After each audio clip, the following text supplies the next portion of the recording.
Hai, saya Fuad dari Fubidon. Selamat datang ke sesi baru saya namanya Kanal Rasionalitas. Ini adalah varian konten saya selain podcast yang ada di channel Fubidon ini. Untuk catatan aja ini masih work in progress. Jadi kedepannya mungkin judulnya bakalan diganti jadi bukan Kanal Rasionalitas atau apa gitu kan.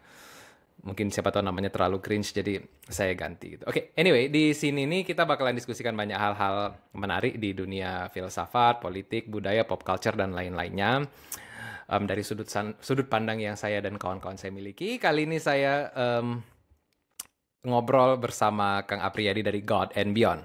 Apa kabar, Kang? Alhamdulillah baik Kang. Alhamdulillah ya. Oke, di pilot episode ini saya mau kita nge-review podcastnya Alex O'Connor dengan Ayan Hirsi Ali yang baru rilis sekitar hampir 2-3 hari yang lalu ya. Dan itu termasuk salah satu yang kita di niche skeptik ini kan paling tunggu-tunggu ini gitu. Karena emang udah hampir setahunan gitu kan. Jadi setahun yang lalu itu kayak yang kita ketahui Ayan Hirsi Ali itu dari ateis mualaf ke agama Kristen. Jadi awalnya beliau adalah seorang Muslim, menjadi ateis dan akhirnya ya murtad lah kalau pakai bahasa orang Islam ya. Dan itu sendiri juga menjadi kejadian yang paling besar di tahun 2023 lalu karena memang Ayan Hirsi Ali ini termasuk salah satu sosok prominent di New Atheism. Jadi kok bisa gitu sosok New Atheist malah menjadi teis gitu. Menurut saya kehebohan berita ini sama kayak bayangin aja kayak William Lane Craig pindah agama ke Katolik, bukan ke Ke Islam karena Islam. kayaknya itu terlalu jauh. Ke Katolik aja dulu, kalau ke Islam itu sudah kiamat dunia kalau itu gitu. Tapi, tapi sebelumnya gini, tahun 2023 lalu, pas mendengar informasi Ayan Hirsi Ali pindah agama ke Kristen, maksudnya dari ateis ke Kristen, apa apa yang Kang ya dirasakan, apa yang Kang ya dipikirkan waktu itu? Eh, Tentu aja cukup terkejut ya, soalnya kan dia adalah seorang ateis yang kayak katakanlah, aku mungkin bakal menyebut kata fundamentalis ya, fundamentalis ateis gitu loh kan. Soalnya dia kan new atheist gitu loh, bukan ateis biasa gitu. Tapi dia adalah new atheist, teman-temannya Dawkins, Hitchen, dia temenan sama Sam Harris, Daniel Dennett, dan mungkin dia juga sering berdiskusi sama mereka. And then lalu tiba-tiba dia kayak, ya aku percaya sama Yesus kalau Yesus bangkit, kalau aku percaya kisah-kisah magical dalam Bible itu buat aku kayak, wih, kok bisa ya? Jadi pasti terkejut sih awalnya aku. Dan dan itu ibaratnya kayak jadi gorengan banget sama orang-orang di kalangan Kristen ya waktu itu ya gitu. Seolah-olah I- New Atheist yang udah melemah makin lemah lagi gara-gara kejadian itu gitu. Iya. Dan sejujurnya begini, kalau saya waktu itu gimana ya? Ini kalau dari saya itu biasa aja. Sejujurnya terkejut gitu kan.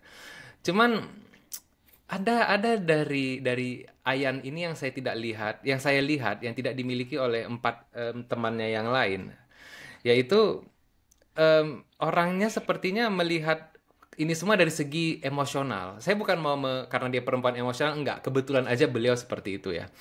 Emosional sehingga ada alasan-alasan emosional yang terselip di dalam konversinya ke agama Kristen gitu. Jadi ya tentu ada alasan politik juga, tapi saya pikir alasan politik itu gimana ya? Em, Tentu ada, tapi begini, Ayan Hirsi Ali itu tidak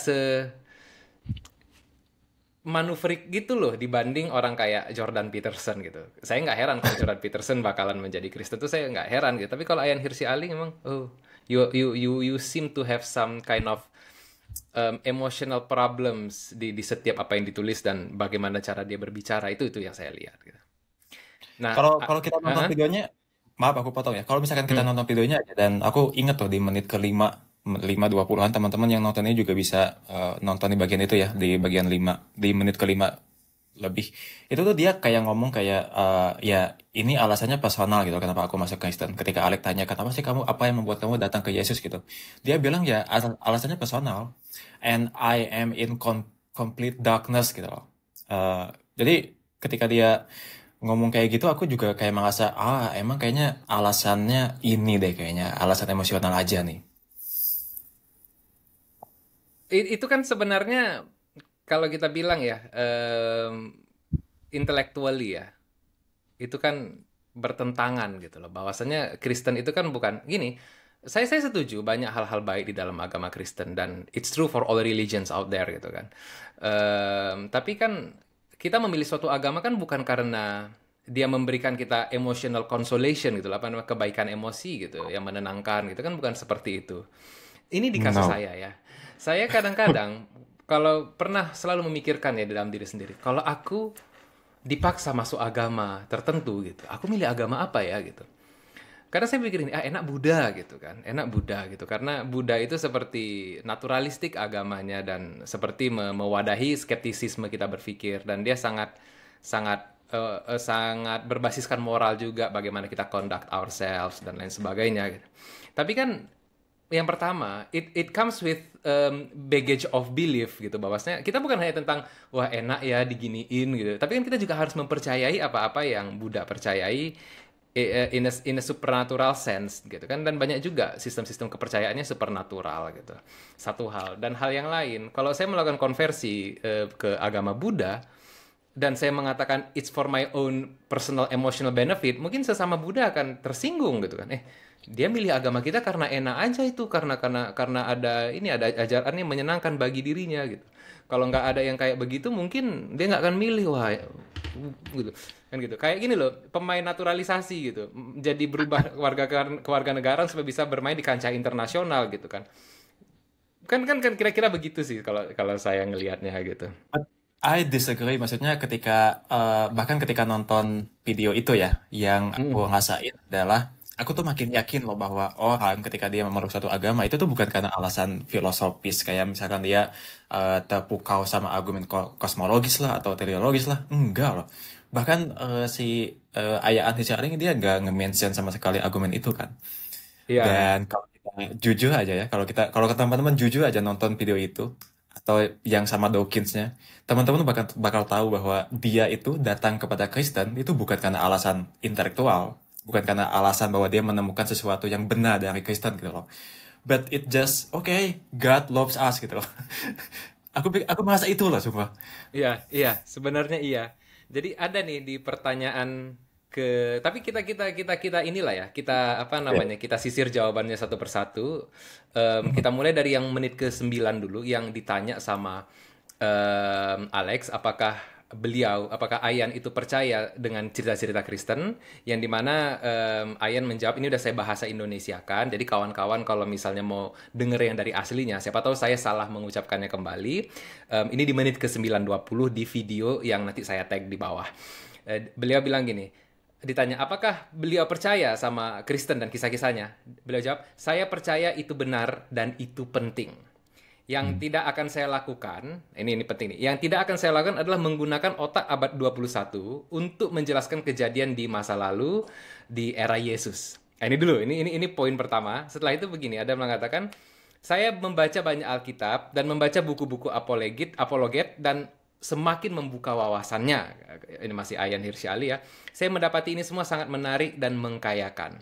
Saya tidak dapat menjelaskan keajaiban yang terjadi di masa lalu, tetapi saya memutuskan untuk mempercayainya, dan itu adalah hal yang berbeda. Artinya antara rasionalitas dan belief gitu. Apa pandangan Kang Yadi? Well, oke, aku pikir aku sangat kecewa ya ketika dia bilang bahwa saya tuh gak bakal pakai otak abad ke-21 untuk menjelaskan event yang terjadi di masa lalu gitu loh. Maksudnya itu kayak berusaha banget untuk melindungi bahwa apapun yang diyakini orang masa lalu itu asal salah gitu loh. Aku mungkin terkesan untuk teman-teman yang nonton ya, aku mungkin bakal terkesan kayak aku adalah new atheist gitu ya. But no, aku bukan itu.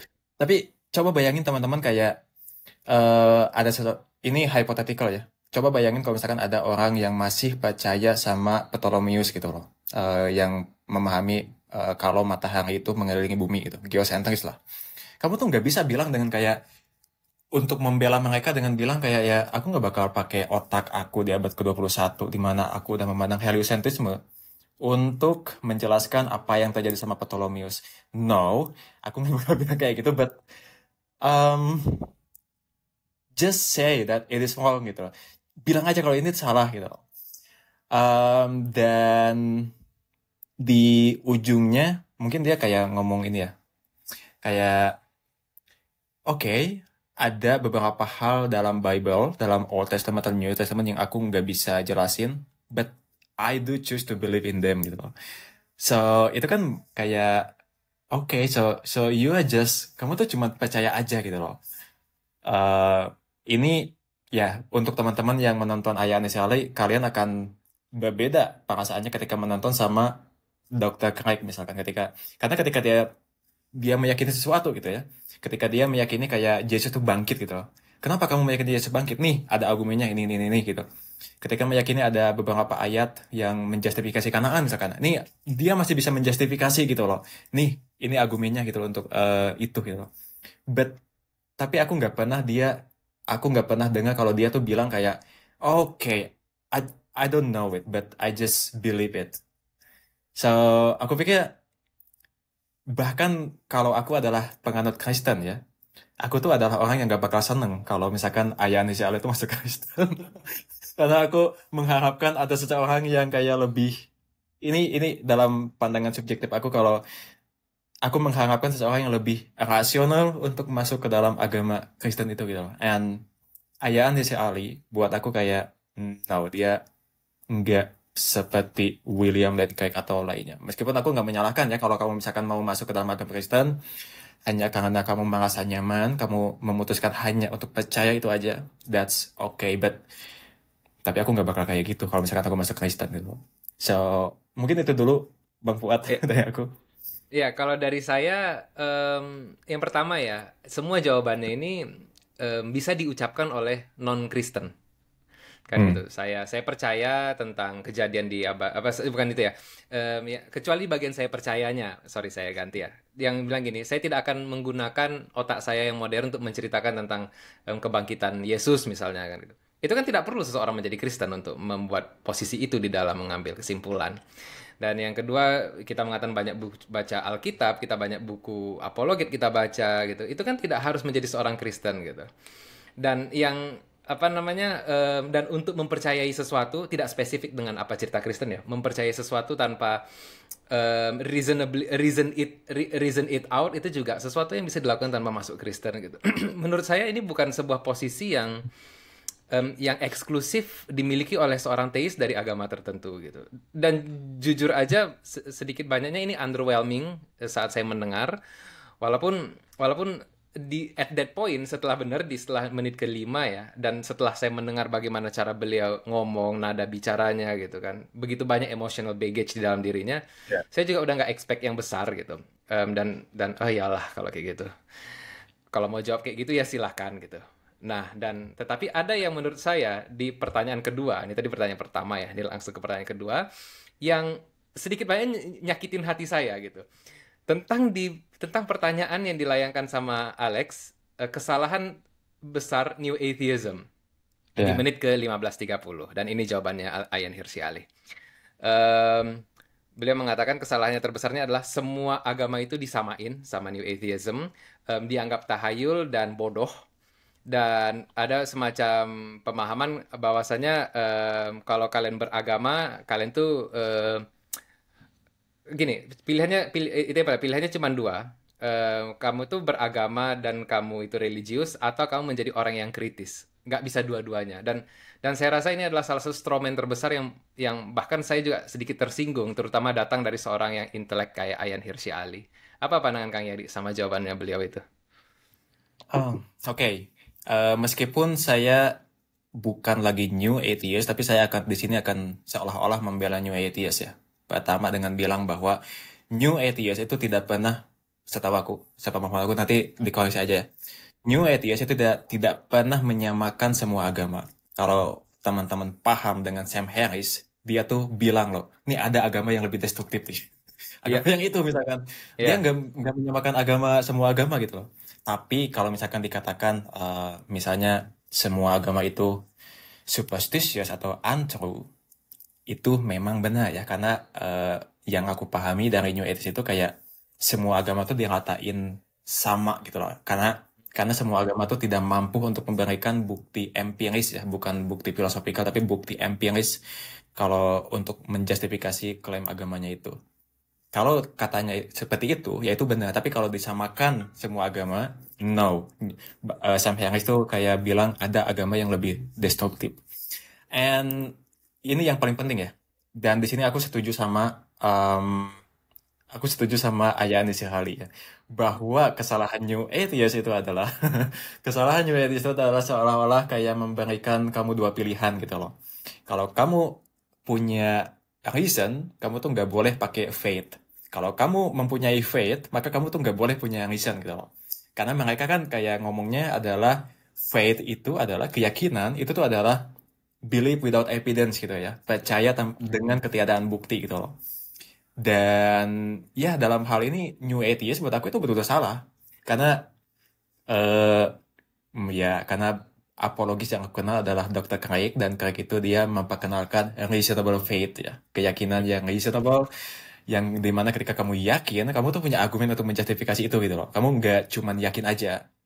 Dan ini juga senada ya dengan kritiknya dari Bart Ehrman ketika dia ngomong sama Muhammad Ijab gitu. Dia ngomong kayak kesalahan New Atheist itu adalah memandang semua orang beragama itu adalah fundamentalis. Jadi kalau kamu beragama, kamu tuh udah pasti fundamentalis, dan kamu udah pasti rely on faith gitu, without reason. So ya dalam hal ini aku itu aja sih. Aku setuju sama Ayaan Ali tentang kritiknya sama New Atheism. Iya, oke, berarti kita nggak banyak perbedaan. Saya juga sejujurnya tersinggung pas mengatakan dibuat statement semua agama itu sama, tahayul dan bodoh. Saya rasa New Atheism tidak tidak seperti itu ngomongnya gitu. Mungkin mungkin di ininya ya, mungkin di apa namanya, di kalangannya, karena emang New Atheism ini kan seperti membuat seperti aktivism juga ya. Jadi Iya. aktivism tidak cult-like, tetapi memang em, pergerakan masanya itu sangat doktrinal, artinya sangat tertanam untuk menilai agama itu bodoh dan pukul rata gitu. Tapi kan it's not true for all new atheists, dan menurut saya mungkin hanya minoritas yang seperti itu gitu. Setidaknya apa namanya, pemain depannya tidak seperti itu berpikir ya. Itu yang saya bilang. Tapi ya memang ya jadi em, yang dibilang Ayan Hirsi Ali di bagi itu saya nggak setuju, tapi yang terakhir itu bahwasannya dikotomi ya, false dikotomi yang dimiliki mereka, black and white thinking mereka itu memang saya juga nggak setuju gitu. Oke, Hmm. lanjut ke pertanyaan ketiga nih, ayat-ayat Injil yang troubling. Jadi pas ditanya ayat-ayat Injil yang bermasalah oleh Alex O'Connor, apa yang Ayan Hirsi Ali dulu pandang tentang ayat ini dan apa yang Ayan Hirsi Ali pandang sekarang, itu di menit 19:32. Jadi Ayan Hirsi Ali yang dulu akan melihatnya dengan closed mind. Jadi kalau melihat ada ayat-ayat yang jelek, makanya ya udah jelek by definition gitu loh. Jelek. Kenapa jelek? Karena ini ditulis oleh orang-orang yang zaman dulu lah, orang-orang yang apa istilahnya ya, orang-orang jadul yang ketakutan, kayak apa yang dikatakan oleh Christopher Hitchens kan, orang-orang yang ketakutan, yang tidak tahu apa-apa tentang alam semesta, sehingga mereka membuat kalau bahasa saya itu membuat ad hoc answers, jawaban yang bisa mereka conjure di dalam otak mereka dan mengatakan ini yang benar gitu kan. Nah, tetapi Ayan Hirsi Ali yang sekarang menjawabnya dengan jawaban seperti ini. Saya sekarang melihat ayat-ayat ini dengan rasa penasaran, melihat perjuangan orang-orang di dalam gereja. Jadi di saat melihat ayat-ayat yang troubling ya, dan apa saja interpretasi-interpretasi ayat ini gitu. Apa saja yang Yesus berusaha sampaikan, dan pertarungan terus-terusan di dalam diri, dan perjuangan berusaha memahami kondisi manusia gitu. Mungkin itu yang sebenarnya ada di dalam kitab. Apa pandangan Kang Yadi? Aku pikir di sini dia kayak merasa kayak apa ya, kayak melakukan standar ganda. Aku nggak tahu apakah itu istilah yang tepat, tapi maksudku dia kan melihat ayat-ayat yang menyeramkan dari Old Testament, misalkan dari Bible, tetapi dia berusaha untuk terbuka gitu loh, untuk melihat itu dari sisi yang baru. Katakanlah ayaan yang baru tuh melihat itu dari sudut pandang yang itu gitu loh. Again, seperti yang tadi Bang Fuad bilang, kamu bisa melakukan ini sama yang lain. Kenapa nggak kayak gitu sama Islam gitu loh? Katanya kan ayaan tuh kayak kecewa ya sama Islam gitu loh. Tapi bisa nggak pakai sikap yang ini diterapkan juga sama Islam gitu loh, sama melihat ayat-ayat kitab suci Al-Quran? Seharusnya bisa ya. Ya, em, Meskipun secara keseluruhan sih aku setuju sama Ayaan Ali, bagus kamu jadi Ayaan tuh ada apa ya, ada semacam karakter development gitu loh, karena iya betul banget, karena New Atheist itu dia ketika membaca Alkitab tuh memang betul-betul kayak fundamentalis, betul-betul literal banget gitu. So ketika melihat ayat-ayat yang kejam dia kayak tertutup sama penafsiran yang lain. Tapi ketika ayaan yang baru, yang Kristen, dia bisa melihat, bisa katakanlah dalam tanda kutip berdamai gitu loh dengan ayat-ayat kitab itu. Dan ya poin aku yang tadi sih, kamu tuh Ya, bisa melakukan itu sama ayat Al-Quran. kelihatan banget ya kalau di bagian ini ya. Jadi semakin berjalannya ini saya perhatikan, semakin berjalannya sesi, semakin double standar. Dan ini kritik saya kepada Ayan Hirsi Ali di sini, semakin double standar gitu. Saya bisa mengerti backgroundnya. Saya pikir kita sama-sama ngerti ya, Somalia yang Islamnya sangat radikal di sana gitu kan. Dan beliau menganggap Islam itu adalah seperti yang di Somalia, tidak Ya, bisa seperti di yang lain gitu. Apapun ceritanya, Islam di Asia Tenggara, terutama di Indonesia sama di Malaysia kan jauh lebih moderat, jauh lebih tolerir, dan bahkan saya bilang jauh lebih menyenangkan untuk diikuti dibanding Islam, bagaimana Islam diperlakukan di Somalia. Dan ya, saya pikir ini seperti apa ya, standar ganda, bener-bener standar ganda. Em, ini dari saya ya, apa namanya, bisa bisa gitu dengan bilang oh ini kan perkara interpretasi yang bagaimana perjuangan-perjuangan orang-orang di gereja untuk menyusun bla bla bla segala macam gitu. Ya, gimana juga dengan orang Islam? Saya bukan mau bela Islam loh ya, tapi memang kan gitu seperti itu ya. Gimana juga dengan orang Islam di fase hijrahnya Muhammad ke Madinah kan gitu. Madinah. Ayat-ayat yang tercipta, ayat-ayat apa Madani kan memang salah satunya Ya. menggambarkan tidak banyak perjuangan orang-orang itu di masa itu dengan perang yang terus-menerus gitu. Ini kan sesuatu yang harus yang diinterpretasi juga gitu kan. Yang saya pikir kebanyakan orang Islam juga akan mengatakan, ya ini kan tergantung konteksnya. Kita kan harus bisa memahami. Kok kok nggak mau gituin Islam dulu gitu loh. Oh nggak bisa karena aku dulu kehidupanku nggak enak dengan Islam. Dia nggak bisa gitu juga dong gitu loh. Saya ngelihatnya begitu ya. Dan ya saya belum nengok comment sectionnya. Siapa tahu ada orang Muslim di situ gitu. Seharusnya ada gitu yang mungkin aku nggak suka dengan caramu Ayan gitu. Pak, saya like loh ada yang bilang gitu. Aku mau Eh, kasih komen dikit, dikit ya. heeh. Untuk Ayaan, aku nggak tahu apa, pasti bakat ya Ayaan tuh nggak bakal melihat ini ya. Tapi kalau dia lihat ini, kamu tuh nggak bisa menilai satu Islam di Somalia lalu apa, menerapkan bahwa semua Islam tuh kayak gitu gitu loh. No, kamu itu sama kayak sama kayak apa ya, kayak mengambil Ken Ham misalkan dalam Kristiani, Eh, lalu semua Kristen tuh adalah Ken Ham gitu, semua Kristen tuh percaya kalau bumi itu usianya 6.000 tahun. Tapi Ayaan tuh melakukan itu sama Islam gitu loh, dan dia lebih terbuka sama Kristen. No, coba lihat dunia, coba lihat Islam itu lebih luas lagi gitu loh. Banyak loh orang Islam yang terbuka, misalkan ya, dengan ayat-ayat yang interpretasi yang lebih terbuka, yang evolusionis juga ada. Makanya yang katanya anti Kristen tuh enggak, itu cuma masalah interpretasi doang. ya oke. Begitu setuju, bener bener. Harus dengar dia. Mungkin itu orang-orang krunya Dakwah Men itu mungkin Dakwah Geng itu mungkin udah emosi aja dengar itu. Ya, Muhammad tapi Hijab. gini lah ya, Muhammad Hijab and Friends gitu. Tapi gini, saya harapannya kalau bisa netizen Indonesia sebelum melihat reaksinya Muhammad Hijab, mending melihat reaksinya kita yang sedikit banyaknya lebih pasifis ya. Dan kita Ya. melindunginya berdasarkan kultur kita yang dimana Islamnya juga diperlakukan ya agama mayoritas kan. Kalau Muhammad Hijab mungkin dia cry to war gitu kan, war cry yang dikeluarkannya semua. Tapi oke, kita langsung ke pertanyaan keempat dan saya rasa ini jadi lebih spicy semakin proses ke sini ya. Jadi ditanya soal PTSD ya, masalah mental yang dialami oleh Ayan Hirsi Ali dan saran apa yang didapatnya dari Injil di menit ke 21:54. Dan ini saya parafrase aja ya. Karena terlalu panjang jawabannya. Begini, solusi yang kalian dapatkan dari pergi ke terapis, dari membaca buku-buku tentang kesehatan mental dan lainnya terhadap kondisi manusia itu tersedia di Alkitab. Jadi semua yang kita dapat dari agama, dan itu di Alkitab gratis. Dan ada banyak yang lain yang bisa kalian dapat di situ. Oke, ini ada lanjutannya dulu. Eh, sorry. Oh, itu dulu. Nanti yang bagian keduanya. Tapi ya, saya kasih tahu dulu ya di bagian keduanya gini. Ini dia bilang ini, saat aku tumbuh, Tuhan yang kufahami, Tuhan Allah, Allah Subhanahu wa taala, Tuhannya Islam ya. Bukan Tuhan yang mencintaimu apa adanya dan mencintaimu dengan tidak terbatas gitu. Beda kalau God love is infinite di dalam Kristiani, mungkin di dalam Islam tidak seperti itu gitu. In the sense tidak se-infinite apapun lah konsepnya ya. Dan apa namanya, Tuhan tidak seperti Tuhan Kristen. Ini saya parafrase sekali lagi ya. Tuhan Islam itu memberikan batasan-batasan, ada yang halal, ada yang haram dan lain sebagainya. Nah, oke, kembali ke yang pertama ya, bahwasanya di Alkitab tersedia dan gratis. Gimana, Kang?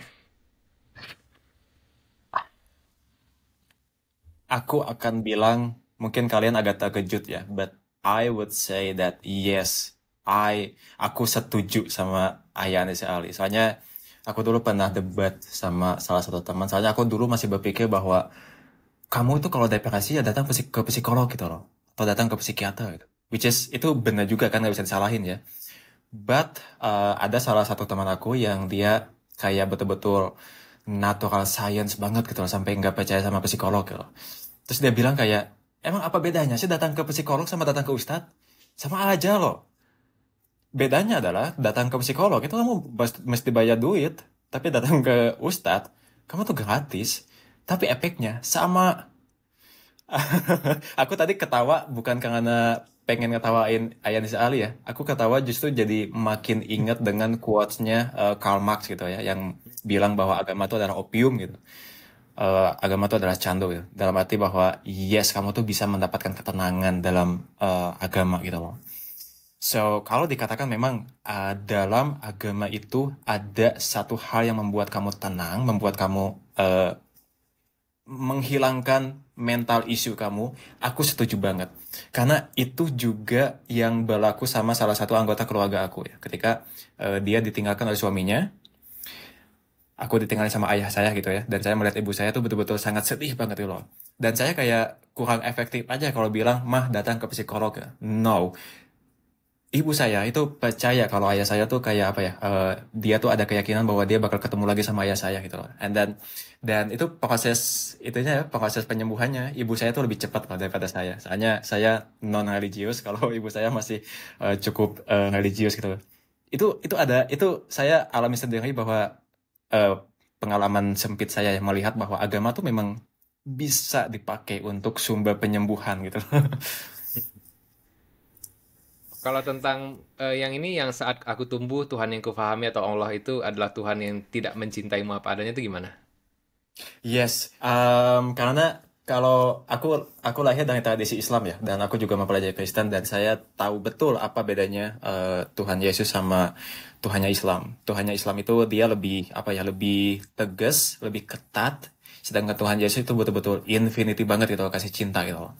Dan ini bukan saya aja yang ngomong ya, tapi Ahok juga ngomong kayak gitu. Kalau teman-teman lihat Ahok itu dia pernah ngomong kayak Islam tuh lebih logis, gitu. Kalau nggak salah ya, Islam tuh lebih logis dalam arti Islam tuh menimbang-nimbang gitu loh. Kamu kalau masuk ke surga, kamu tuh masih ditimbang. Kalau kejahatan kamu lebih gede, ketika ketimbang kebaikan kamu, ya kamu tuh nggak layak untuk masuk surga gitu. Itu Tuhannya Islam, lebih lebih ketat, lebih ditimbang-timbang. Tapi Tuhannya Kristen itu nggak kayak gitu. Tuhannya Kristen tuh bahkan kita bisa menemukan ini ya, kalau dipukul pipi kiri kasih pipi kanan gitu Ya, kan. ya. Ya, dan aku tuh nggak menemukan itu di Islam loh. Bukan karena Islam itu agama yang jelek atau apa, bukan ya, aku nggak ngomong kayak gitu ya. Tetapi karena Islam tuh memang lebih lebih tegas. Itu kata yang paling tepat aku sebutin ya. Islam tuh lebih Oke. tegas, bukan lebih jahat atau lebih bawah. Islam tuh lebih tegas gitu loh, ketimbang Tuhannya Yesus. So ya, sangat tidak apa ya, sangat surprising ya. Saya di sini setuju lagi sama Ayah Anissa Ali nih. Oke. Kalau saya melihatnya begini ya. Yang pertama gini, kalau memang ada ayat-ayat yang mengatakan tentang itu di dalam Alkitab atau Al-Quran lah dalam kasus ini, mana gitu ayat yang menjelaskan tentang sakit jiwa dan lain sebagainya gitu. Nah, toh bahwasanya kebanyakan dari zaman dulu orang selalu mengatribute epileptik misalnya dengan demon possession misalnya kan. Dan kalau memang ayat-ayat itu memang dari dulu efektif menyembuhkan orang, kenapa kita masih butuh lembaga psikiater dan lain sebagainya gitu. Tentu kita akan kembali kepada dua pilihan. Bisa jadi karena memang orang salah memahami Al-Quran atau Alkitab di dalam kasusnya Ayan, atau memang tidak tersedia gitu. Nah, with that being said, saya setuju sama Kang Yadi ya, bahwasanya bahkan saya pribadi juga ya. Tapi gini, bahwasanya memang ada efek terapeutik yang sangat luar biasa dari ayat-ayat Al-Quran, dari ayat-ayat apapun, selama kita menghayatinya sebagai sesuatu yang apa ya, sesuatu yang indah gitu. Dalam kasus saya pribadi ya, bahkan sampai 4 tahun terakhir, dan ini dari dulu, bahkan di 4 tahun terakhir proses saya ini pun saya masih mengalaminya. Saya itu paling suka dengar kalau orang baca doa tarawih.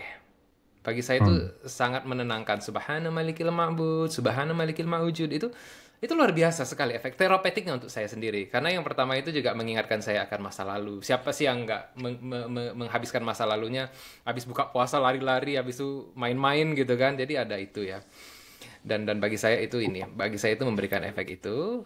Tetapi bagi saya, hanya karena dia terapeutik, doesn't necessarily means dia mempunyai efek medis yang apa namanya, yang seandainya itu bisa diselesaikan oleh terapi terapi medis gitu. Nah, itu bagian yang saya ini. Walaupun ini pendapat saya lagi ya, sekali lagi saya rasa Ayan agak tone deaf juga di sini. Nah, ini kritik saya sama beliaunya ya, tone deaf banget lah. Kamu mau pergi ke terapis nih karena kamu stres, apa baca dong Alkitab, nah gitu. Kayaknya itu that's not a very good move gitu. Ya kan, coba itu tersedia gitu. Mana ayatnya gitu loh. Beliau tidak menjelaskan itu secara spesifik di masa itu, cuma bilang ada kok gini. Bahkan apologet aja nggak seperti itu gerakannya gitu loh. Apa namanya, gesturnya untuk kalau mau mempersekusi orang yang kurang baik mentalnya kan gitu. Itu Tapi dari apologet saya. Indonesia kayak gitu loh. Apologet Indonesia kayak gitu loh.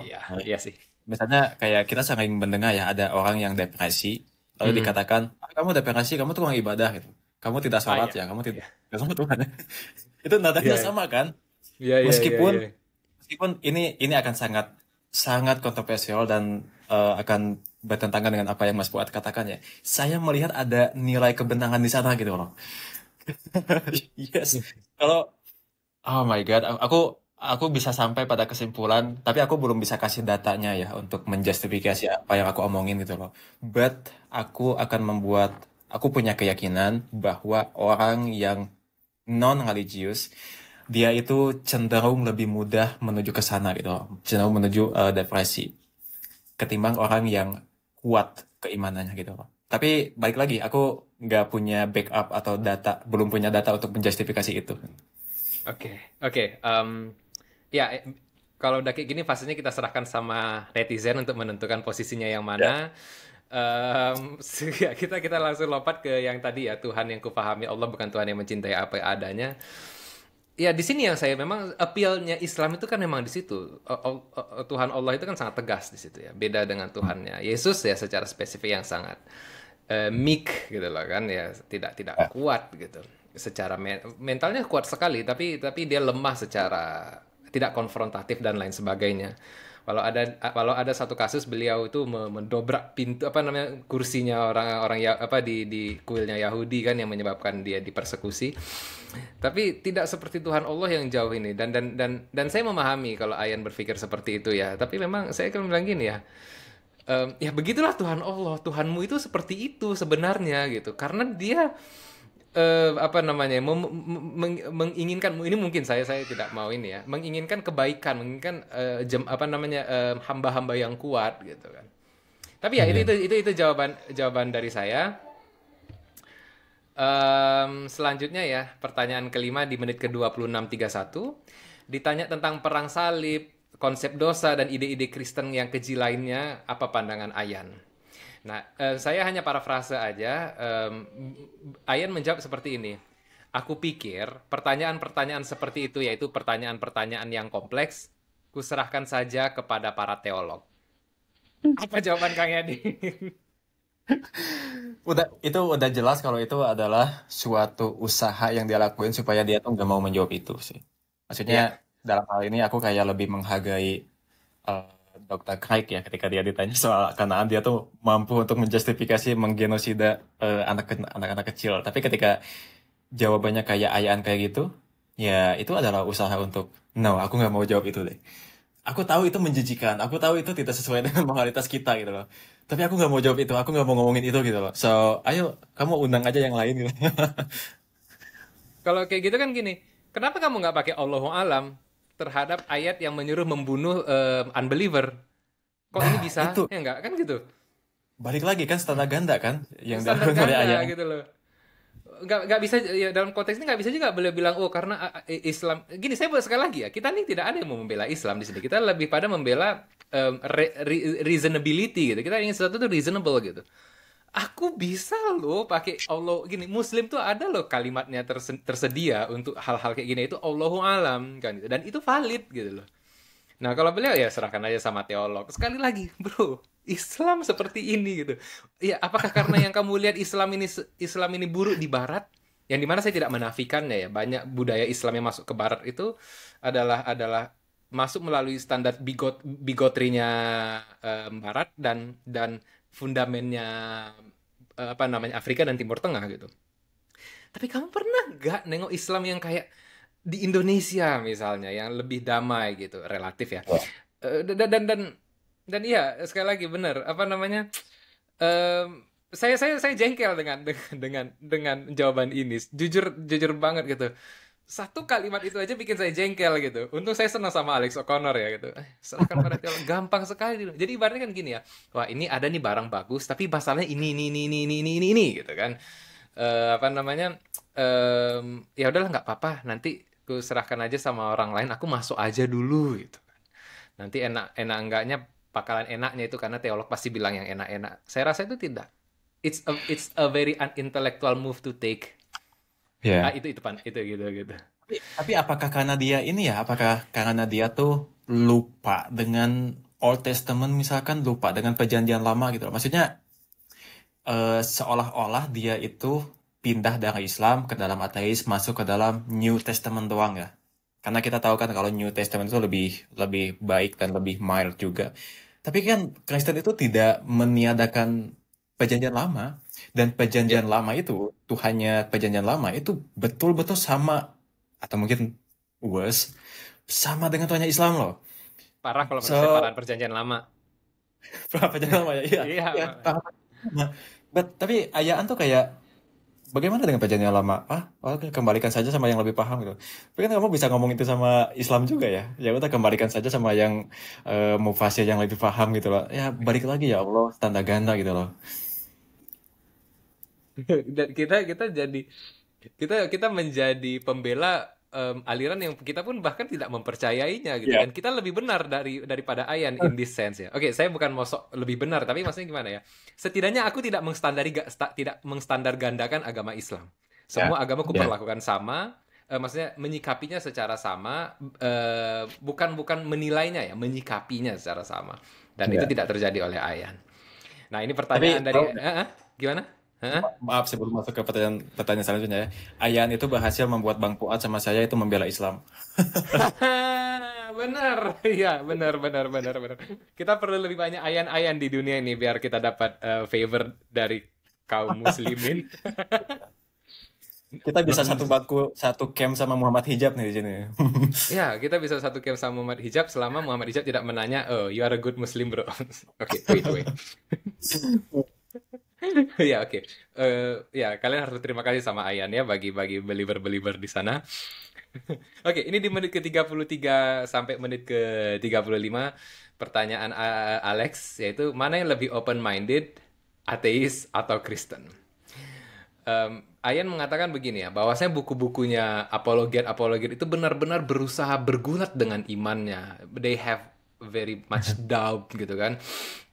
Kita tidak hanya sekedar mempercayai sesuatu for the sake of believing it, betul-betul wrestle with their faith gitu loh bahasanya kan. Dan itu tidak terjadi oleh para ateis gitu. Saya nggak tahu ateis yang mana yang dimaksud Ayan di sini. Apakah the new atheist. Kalau the new atheist, saya nggak heran mereka tuh wrestle with their atheism, karena memang bukan di situ fundamen berpikir mereka kan, tapi lebih kepada science dan lain sebagainya. Tapi ya mengatakan bahwasanya em, ini blanket statement ya, maksudnya ini generalisasi ya. Ayan mengatakan ateis itu Kristen itu lebih open minded daripada ateis gitu. Sebelum ke yang kedua, apa dulu pandangan Kang Yadi? Setuju nggak? Em, Kalau misalkan kita terlalu general, terlalu umum mendefinisikan apa itu Kristen atau ateis, tentu aja saya nggak setuju ya. Karena ya kita cuma ambil contoh aja sih, sebagian fundamentalis Kristen dibandingkan dengan fundamentalis New Atheist, itu sama aja. Mereka sama-sama tertutup, mereka sama-sama tidak open mind gitu loh. Tapi kalau kita mau ambil Graham Oppy misalkan dengan William Lane Craig, itu mereka sama-sama open mind. So, aku pikir di sini cuma masalah Kristen, kalau Kristen, Kristen yang mana nih? Kalau Iya, ateis, iya. ateis yang mana nih? Iya, iya, Di iya. situ aja sih. Sepertinya memang ini ada a case where Ayan itu tidak banyak bergaul dengan ateis terhadap keateisannya. Jadi gini, kita gini, kan beda ya. Bergaul sama Kristen, misalnya gini, sesama pemain bola, satu agama Islam, satu agama Kristen. Kan nggak kita bilang bergaul sama Kristen, tetapi bergaul sama pemain bola, sesama pemain bola. Nah, mungkin Ayan lebih banyak bergaul sama Kristen karena kekristenan orang tersebut daripada Ayan bergaul sama ateis karena keateisannya gitu. Jadi sehingga yang dilihat adalah ya begini, saya setuju ya sekali lagi ya. Kristen sama ateis itu open minded kok, ada yang open minded, ada yang close minded juga gitu. Dan pengalaman saya, ini pengalaman saya di dunia teman Facebook saya kan banyak ya yang dari internasional ya. Kalau saya bisa kasih list yang paling open minded, yang pernah saya berinteraksi dengannya, yang Pak nomor satu memang Kristen, paling open minded di pergaulan saya. Nomor dua ateis, nomor tiga Islam. Yang paling close minded itu Islam di pergaulan saya gitu. Saya setuju di pergaulan saya. Ya, Tetapi jika itu adalah semua orang ya. apa namanya menjadi close minded, wah itu ya enggak lah gitu kan. Mungkin begini ya, mungkin begini. Ayan Hirsi Ali di sini try to make a point gitu. Bukan stating fact ya, tapi ini retorik aja gitu. Mungkin ada ini saya projecting ya, dan saya hanya praduga saja. Dan mungkin hanya ingin mengatakan aku ateis di fase ateisku dulu, kalian kayak begini perilakunya. Sekarang tengok aku di Kristen, aku mendapatkan kebebasan berpikir tidak seperti pas aku jadi ateis dulu gitu. Mungkin ya. Sekali lagi, posisi saya lah, saya tidak setuju dengan Ayan, tetapi saya bergantung sama orangnya, tergantung sama orangnya. Saya pikir open mindedness itu tidak merta-merta dipengaruhi oleh apa-apa yang kita believe or what we don't believe kan gitu kan, karena Ya. curiosity bermain juga di situ gitu. Hmm. Jadi ya ya Saya cuma begitu. merasa kalau dia tuh kepengen ini aja sih, karena dia kan sekarang udah jadi Kristen dan dia sangat-sangat sinis sama atheist gitu loh. Jadi saya merasa ketika dia ngomong kayak gitu, dia tuh cuma pengen menggeneralisir ateis aja sih. Sama kayak ada orang yang anti Islam, dia tuh kayak bilang, ah orang Islam tuh teroris ya, atau orang Islam tuh suka ngebom gitu. Which is nggak benar juga kan, karena nggak Nggak semua benar. orang Islam itu gitu kan. Iya, Iya. iya. Dan untung tidak ditanya sama Alex ya, mana yang lebih baik orang Islam atau orang Kristen gitu. Untung nggak ditanya. Karena ya sekali lagi ya, apa namanya, ya gimana lah ya, jumlah Muslim terbanyak di Indonesia gitu kan, di dunia ini. Mungkin sekali lagi dikalahkan sama Pakistan lah. Tapi dan sebanyak orang yang tidak menyenangkan di kalangan Muslim, banyak juga yang menyenangkan. Gini, Ayan Hirsi Ali mungkin perlu ke Indonesia gitu. Nanti Iya. kita coba undang yuk gitu maksudnya. Mbak Ayan, saya ini dari Fubidon atau dari ini kan, ya iya dari Fubidon atau dari God and Beyond, mengundang nih kita ngobrol. Saya tinggal dari negara yang banyak Indonesia, banyak Islamnya, dan Islam di sini jauh lebih damai dari yang pernah Mbak ketahui misalnya kan gitu. Ngobrol gitu. Iya. Dan gitu. Karena begini ya, menurut saya ini bisa menjadi serangan juga, bukan hanya kepada para ateis, tapi kepada para Islam juga. Dan ya masalahnya bukan di mana-mana ya, masalahnya lagi nih, saat mereka menyerang Islam atas apa yang Ayan Hirsi testimonikan, itu kan sebuah kesalahan semua gitu. Banyak yang salah lah, tidak relevan dengan Islam seperti kita ketahuinya di sini gitu. Yes. Coba aja dia tuh kenalan sama Abdurrahman Wahid atau Quraish Shihab gitu loh. Nah, Apalagi ketika ngomong sama Quraish Shihab ya. Oh ternyata wajib hijab tuh nggak wajib ya. Wah dia tuh kayaknya bakal lebih adem gitu loh. Jadi hmm, kita merasa punya kewajiban ya untuk mengenalkan Ayan kepada Islam yang sesungguhnya. Masya Allah. ini saya ganti dari judulnya ini. Tadi judulnya itu saya niatnya adalah apakah murtadnya Ayan Hirsi Ali keputusan yang tepat? Kayaknya gini, kita ganti Fuad dan Yadi membela Islam. Itu lebih bagus tuh, lebih clickbait. Iya betul betul. Oke, saya pertimbangkan nanti. Oke, pertanyaan terakhir di menit ke-35. Sebenarnya bukan pertanyaan ini ya. Ini statement lanjutan dari yang tadi ya. You take atheism and you turn it into activist position. Kamu buat ateisme dan kamu buat gerakan aktivis ateis itu. Jadi kita ya paham ya kita menggunakan ateis itu sebagai label untuk gerakan kita. Aku rasa itu arogan mengkampanyekan bahwasanya tidak ada lagi dapat kau ketahui dan ya karena salah satu kampanyenya ateis ya apa namanya yang mengatakan tidak ada sesuatu di luar sana now move on with your life kalau nggak salah itu termasuk ininya Richard Dawkins juga ya gitu saya setuju itu di Iya, bagian arogan tapi kan it's not true for all atheists gimana iya. pandangannya dia. Hmm, ini meskipun ya betul kata Bang Fuad ya bahwa saya melihat ini di Dawkins aja, tapi di atheist yang lain tuh nggak kayak gitu. Kayak Dawkins kan pernah ngadain apa ya rally on rasional, maksudnya semacam demo yang untuk menyebarkan nilai-nilai rasional gitu. Di sana ada Dawkins, ada Lawrence Krauss, ada komedian yang semuanya ateis gitu. Untuk apa ya untuk being apa menjadi evangelis untuk rasionalitas gitu, rasionalisme lah. Tapi bukan rasionalisme dalam konteks filsafat ya, rasionalisme dalam arti berpikir lebih logis dan sebagainya gitu loh. Jadi itu cuma ada di Dawkins aja. Saya mau bilang bahwa meskipun saya tidak setuju dengan New Atheist, tapi saya setuju dengan gerakan mereka gitu loh. Kayak misalkan kita mungkin ganti aja deh judulnya, soalnya Dawkins juga. Ini saya masih membela Dawkins ya. Dia itu tidak pernah mau menjadikan orang untuk menjadi ateis. Makanya dia ketika dia menjadi aktivis gitu lah. Dia tuh bukan aktivis untuk atheism, tetapi dia aktivis untuk rasionalitas, untuk berpikir logis gitu loh. Dan beberapa rally yang dia lakukan itu juga tujuannya adalah bukan untuk menjadi ateis ya, tapi untuk menjadi berpikir rasional gitu loh. Saya setuju itu gitu loh. Jadi dalam hal ini saya nggak setuju sama Ayah Anesi Ali karena memang pertama tujuan Dawkins untuk menjadi aktivis itu bukan untuk membuat orang jadi ateis tapi untuk berpikir lebih logis gitu loh, berpikir lebih rasional. Dan mungkin aku nggak tahu ya. Ini aku seujon aja ya. Aku seujon sama Ayah Anesi Ali. Aku merasa kalau dia tuh kayak menyamakan aktivis atheism dengan kayak aktivis kayak wokeism kayak gitu tahu nggak? Ya ya ya. Dan itu seolah-olah sama gitu. Jadi dia ketika ngomong itu saya kalau nggak salah di video itu dia juga sempat nyinggung itu deh, nyinggung soal wokeism. Saya jadi langsung suujon kayak nih lu kayak nyamain atheism sama wokeism which is itu beda banget ya. Karena Dawkins juga beberapa kali di debat soal pandangan gendernya gitu loh. So ya ini di sini aku nggak setuju sama Ayaan dan aku lebih setuju sama Dawkins. Ayo kita mesti menjadi aktivis untuk berpikir logis dan nasional. Ya. Dan memang sebenarnya ya di Barat dan menurut saya ini sesuatu yang ironis ya. Di Barat itu atheism itu seperti dipolitisasi gitu ya. Jadi pandangannya Ah, bukan hanya sekedar how we come into our own conclusion gitu. Sorry, what the result of our thinking kan gitu. Kan sebenarnya gitu ya. Teisme itu kan result of our own thinking gitu. Tidak ada hubungannya sama politik dalam bentuk apapun.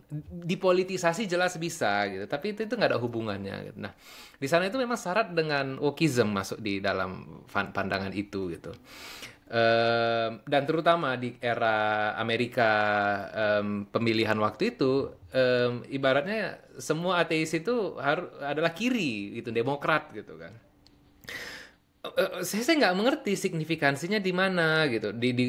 Sama orang-orang kiri ini, ateis-ateis kiri ini dibuatlah semacam ada Project 2025 namanya gitu, yang seolah-olah itu mempersulit orang-orang itu mengekspresikan dirinya, dan itu menjadi gerakan bagi para radikal Kristen di sana dan lain gimana ya? Ini bukan di situ masalahnya. Masalahnya tentang how we think gitu loh. Bukan bukan how we make movement gitu kan.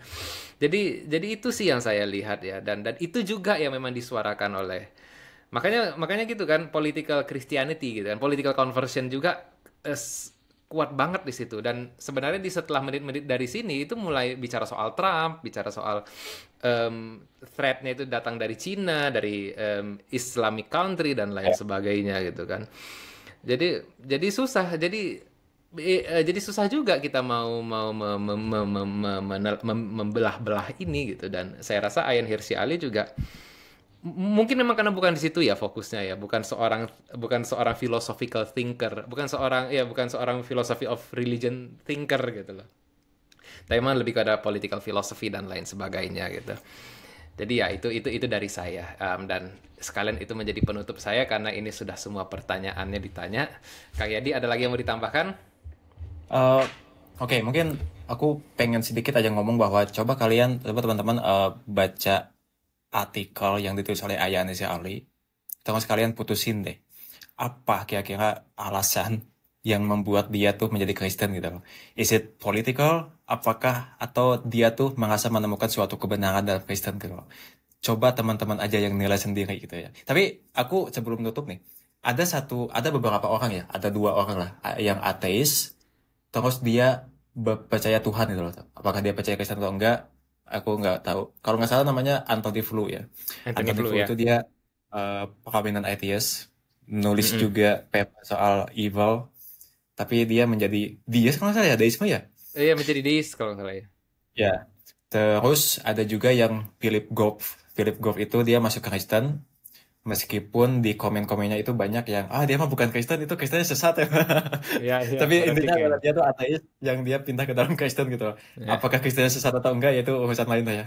Tapi buat aku 2 orang ini ya, Anthony Flew sama Philip Goff, itu adalah apa ya, yang konversi ke dalam suatu agama yang buat aku tuh kayak patut untuk dipertimbangkan gitu loh. Mm. Balik lagi ini masalah preferensi, karena aku kayak melihat suatu agama itu adalah klaim kebenaran. So kalau kamu masuk ke agama itu kamu mesti menemukan ada kebenaran di sana gitu loh. Bukan karena kamu nyaman atau bukan karena kamu tuh ada alasan politis di sana gitu loh. So itulah. Oke, kalau gitu, Kang Apriyadi, terima kasih. Siap.